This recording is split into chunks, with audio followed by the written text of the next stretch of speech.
திருப்பரங்குன்ற முருகனுக்கு அரோகரா. கிரிவலம் அப்படின்னு சொன்னால் நமக்கு என்ன ஞாபகம் வரும்? திருவண்ணாமலை தான் ஞாபகம் வரும். ஆனால் நம்ம முதற்படை முருகன் திருப்பரங்குன்ற முருகனுக்கும் கிரிவலம் நடந்துட்டு இருக்குது.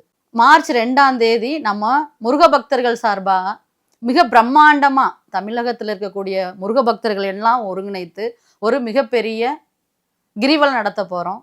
நீங்கள் எல்லாரும் குடும்பமாக கலந்து கொள்ளணும். இந்த கிரிவலம் ஏன் நம்ம இப்போ புதுசாக நம்ம பண்ணுறோம் அப்படிங்கிற நீங்கள் நினைக்கலாம்.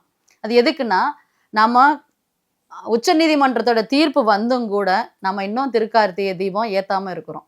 இனி வரக்கூடிய வருடத்திலாவது திருக்கார்த்திகை நாளன்று நம்ம மலையில் இருக்கக்கூடிய தீபத்தூணில் தீபம் ஏற்றணும்.